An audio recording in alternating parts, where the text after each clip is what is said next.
Near Innsbruck stands a monument to perversity. Castle Ambras, occupied during the 16th century by Archduke Ferdinand, harbors one of the most terrifying portrait galleries in the civilized world.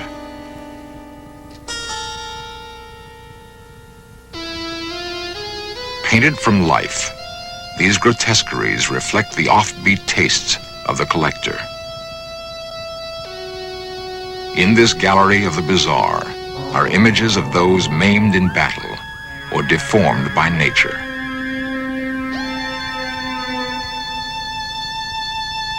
One portrait seems curiously out of place.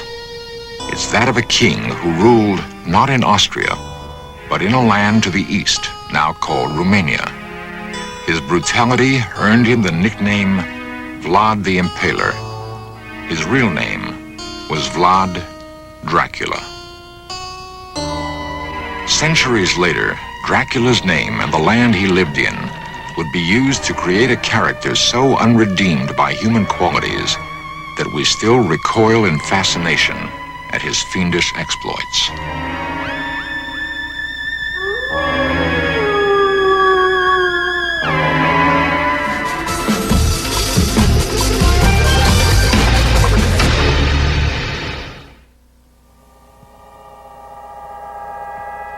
Horror has a special fascination for many, and filmmakers have done their best to exploit that fascination. Audiences have come to know Dracula well. They've seen him portrayed on the screen for more than 50 years. There's the black cape, the jutting canine teeth, the demonic eyes and nocturnal lust for blood. But what of the truth behind the legend?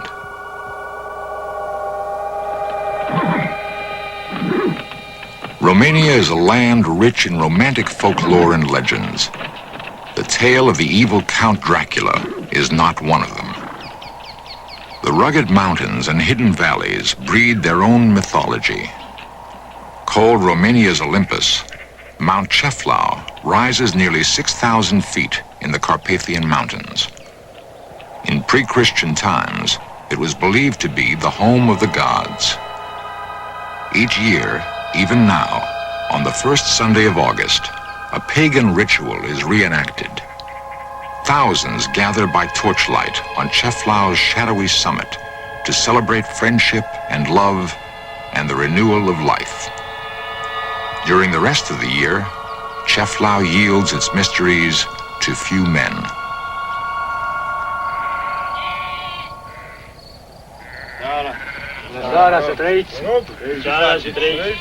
Dr. George Yakomi is a surgeon who climbs mainly for adventure. The other, a shepherd, who has spent a lifetime in these alpine meadows. Both know the mountain and its hidden places. Both respect its awesome symbolic power. Though one is a simple peasant, the other a man of science, the mountain has given them a strong bond of friendship. They exchange stories of ancient superstitions of dark, frightening corners where no one has yet ventured.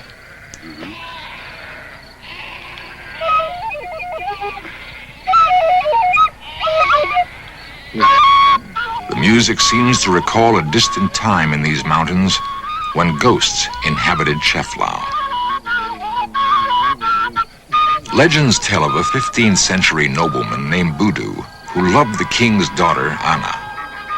When he was killed in battle, the grief-stricken Anna asked the powerful witch to bring her lover back from the dead.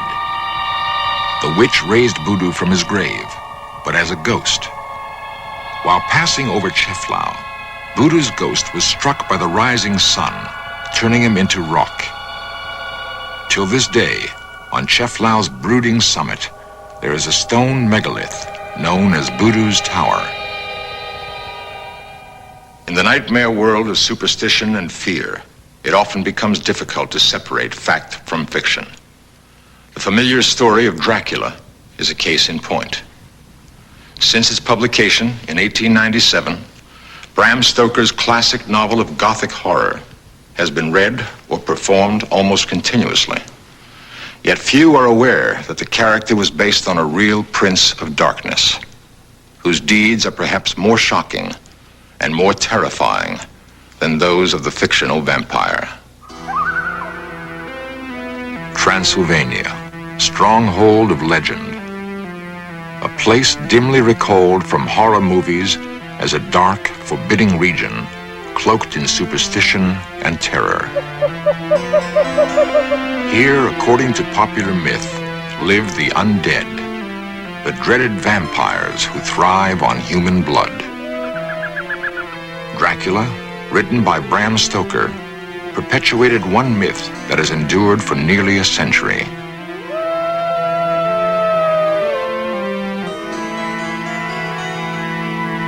Along Transylvania's southern perimeter stands Castle Braun. In appearance, it corresponds to the castle described in the novel as the home of the bloodthirsty Count. Haunted by his own childhood visions of threatening forests and spooky castles, Bram Stoker created an eerie world that became more than just a horrifying journey into the supernatural. It was also a parable of Victorian repression. Locked inside Castle Dracula's dark walls were hidden passions and secret longings, which erupted into violence and terror.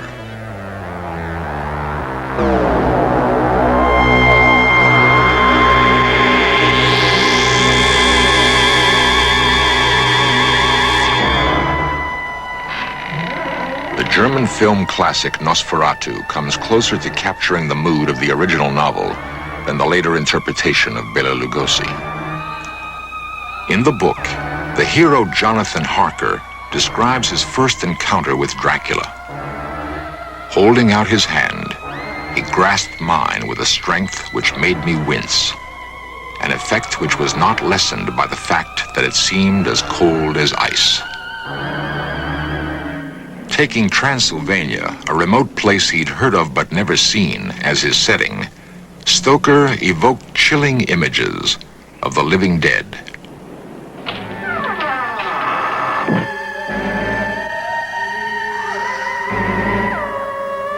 Under the shroud of darkness, the fiendish apparition risen from its coffin begins to stalk its human prey. The nightmare becomes reality. The unknown clutches at our throats.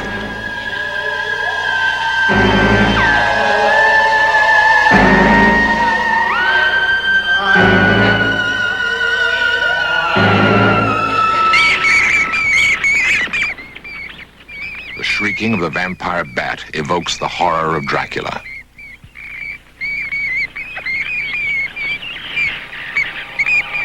Night-flying hunters, they prey mainly on cattle. But one strange fact stands out. The vampire bat is found only in Mexico and South America. Modern Romanians stubbornly deny the existence of vampire legends in Transylvanian peasant lore. To them, Dracula is the name of a 15th century tyrant whose story, too, was written in blood. Nicolae Paduraru is an official of the Ministry of Tourism. His search for the historical truths behind the Dracula legends brings him repeatedly to a small island on Lake Snagov, near the capital city of Bucharest. It is on this island that the body of the real Dracula is supposedly buried.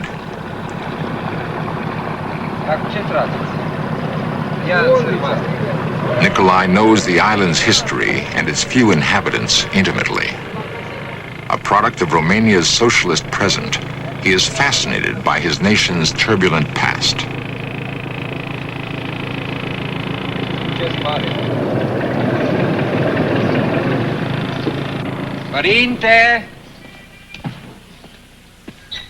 Nicolae is greeted by the abbot, who shares his interest in the story of the bloody king who bore the name Dracula. For the two men, the old church has become more than a religious shrine and national monument. Its ancient doors are the gateway to a mystery that for centuries has baffled scholars and historians.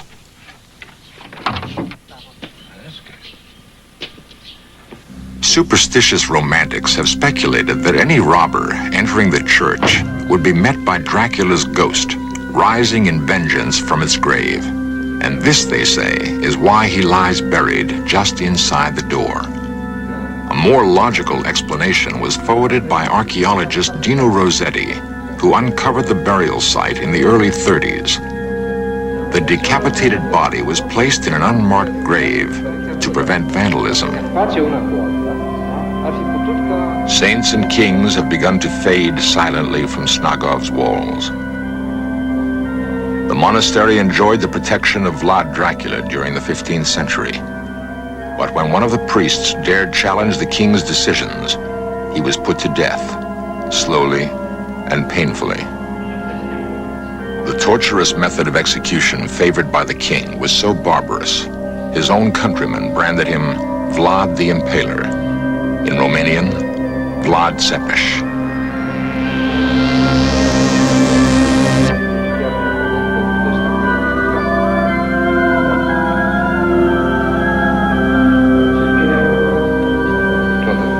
Both men realize that the truth about a man's life is often buried alongside his corpse. That the infamous monarch whose name symbolizes evil incarnate might himself have been the victim of propaganda spread by his enemies throughout Europe. Seeking the truth can become an exciting adventure, and so a search begins. It will unravel some of the mysteries which surround the life of a king they called Dracula, son of the devil.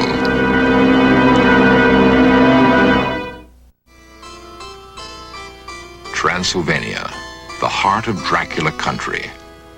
Transylvania spreads across northwestern Romania in an unbroken chain of fertile hills and sunlit valleys.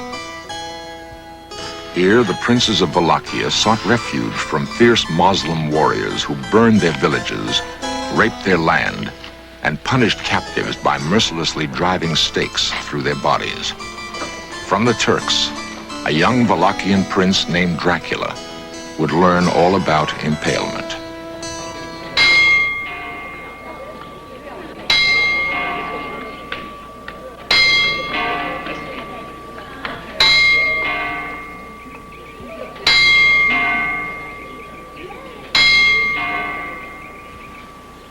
Like an image from an old fairy tale, the town of Sighișoara slumbers peacefully along the gentle slopes of the Transylvanian highlands.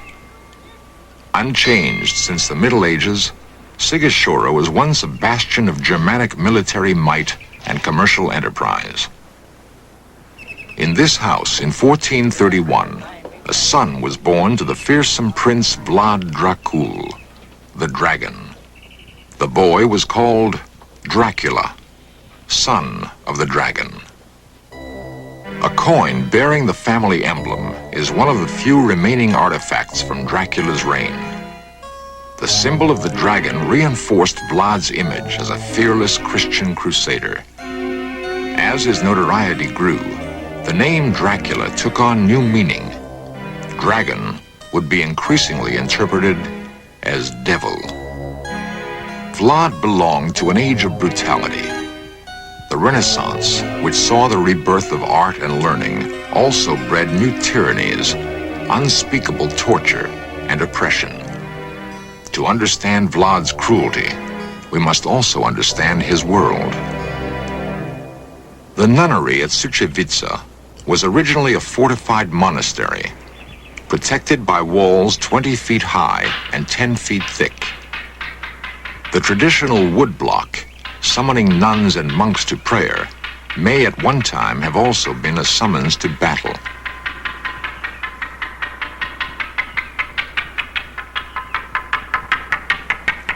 For the monasteries of Romania were more than strongholds of the Christian faith. They were part of a formidable defense perimeter to ward off invaders. It's likely that the young Dracula looked out from the battlements of such a monastery, watching men die in the brutal spectacle of war.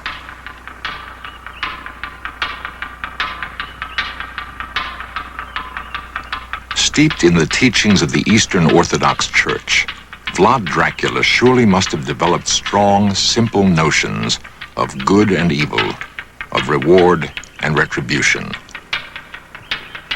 The ladder of virtues, the work of an unknown artist, shows that in the climb toward heaven, few are virtuous enough to reach it. Most topple along the way, headed toward eternal damnation. To a young prince, impressionable and bristling for power, such messages were clear. By punishing evil, salvation could be had. Until the 16th century, Suceava was the capital of the province of Moldavia. Here, Vlad Dracula fled, deposed after briefly assuming the throne of Wallachia at the age of 17. This was the beginning of his second exile. The first time, he'd been sent as a hostage to the Turkish court by his father, a guarantee against war with the Sultan. As Vlad waited in Suceava to take power, he vowed to free Wallachia from Turkish domination and break the power of the nobles and church. In 1456, the second reign of Vlad Dracula began. The greatest threat to his power centered in the German towns of southern Transylvania. Of these, Brasov was the largest. Convinced that her powerful merchants were conspiring with his enemies, furious at their defiance of his trade restrictions, Vlad launched a series of punitive raids against Brasov and neighboring towns, taking a terrible toll of their citizens. How many perished by his command, no one can say. That slow, torturous death by impalement was excessively barbaric, no one can deny. Yet since the only written accounts from that time come from Germany, it's conceivable the atrocity reports were exaggerated. Not so the massacre at Târgoviște, Vlad's capital. During his successful campaign against the Turks, he impaled thousands of enemy soldiers outside the city gates to frighten the invaders.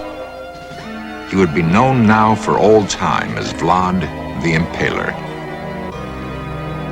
Viewed through the filter of time, another side to Vlad's character emerges. His bold strategies won the admiration of his Turkish opponents, who also regarded him as just and honest. On the threshold of victory, he was betrayed by his younger brother Radu and forced into political captivity in Hungary. After 12 years, Vlad was restored to the throne by his cousin Stephen the Great.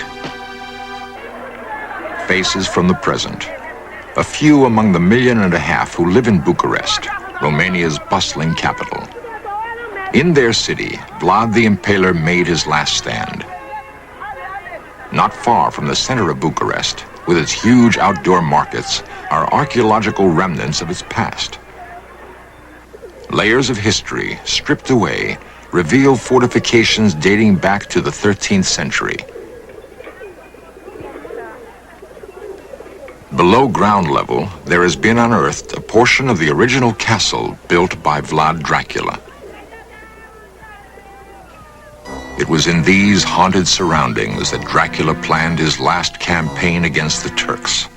His third and final reign would last only 2 months. On December 14, 1476, he was killed in battle near Bucharest, and according to eyewitnesses, beheaded, perhaps mistakenly, by one of his own troops. Vlad's remains were secretly buried at Snagov. In death's darkness, the prince may finally have found peace.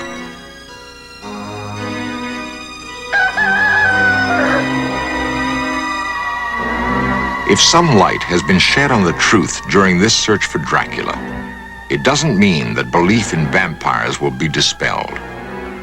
Bram Stoker's Dracula will always persist in our minds because in him we have found the perfect symbol for unrepentant evil.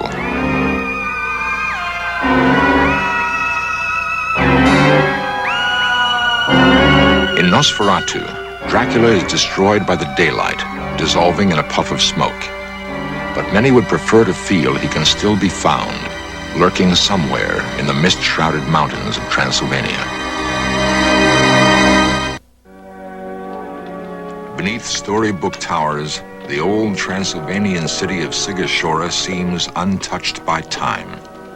Her people still bear traces of their medieval ancestry, clinging tenaciously to old traditions and religious faith. They are steeped in Sigashora's history, remembering that it once was a stronghold of wealth and power, the home of princes, the birthplace of a king. Vlad Dracula belongs to their heritage, Stoker's vampire to our imaginations. Legends die slowly. The myth of the human being who takes the form of a bat and drinks blood will survive because people choose to believe. Vampires, like werewolves and monsters, serve a purpose. They are representations of our hidden fears.